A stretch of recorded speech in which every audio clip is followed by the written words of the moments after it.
یک گروه کاری شهرداری پایتخت روسیه تحت رهبری مدیر کل مرکز مهاجرت شهر مسکو مرکز سخارو سرگئی بالدین اخیراً از دوشنبه بازدید کرد.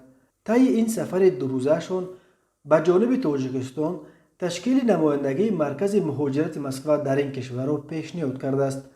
وزارت مهنت، مهاجرت و شغل اهالی تاجیکستان در صحیفه‌اش در فیسبوک خبر داد که جانب تاجیکستان این پیشنهاد را پذیرفته است.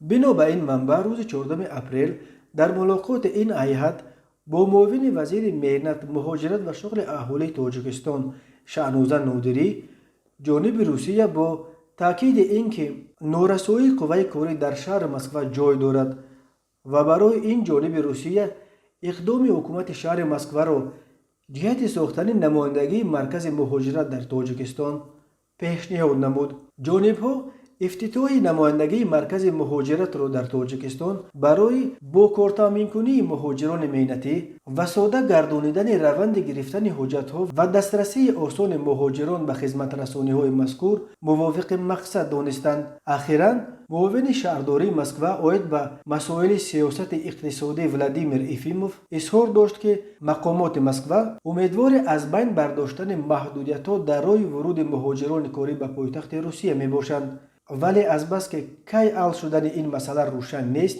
مقامات مسکو خود در فکر جستجوی نیروی کاری لازمه برای تامین ساختمان‌های پایتخت با کارگر شدند. ایفیموف گفت از جمله به همین منظور نمایندگی مرکزی مهاجرت مسکو در ازبکستان گشوده شد و اکنون در تاجیکستان نیز تشکیل می شود. ایفیموف گفت مسکو برای عملی ساختن طرح‌های خود بخصوص در ساحه ساختمان به نیروی کاری مهاجران ضرورت دارد. شرکت‌های ساختمانی روسیه چند ماه باز با اصرار از حکومت آن کشور طلب دارند که پیش روی ورود مهاجران کاری از تاجیکستان و ازبکستان را بکشایند، چون که ساحه ساختمان روسیه به کمبودی شدید نیروی کاری دچار شده است. روسیه از 1 اپریل به پروازها از تاجیکستان اجازه داد. این امر را صدها هزار مهاجر کاری تاجیک که یک سال باز نمیتوانند به روسیه بروند بی‌صبرانه منتظر بودند، ولی نرخ بی‌انصافانه پروازها که گویا از $1000 هم می‌گذرد خواهشمندان سفر به روسیه را سخت نگران کرده است.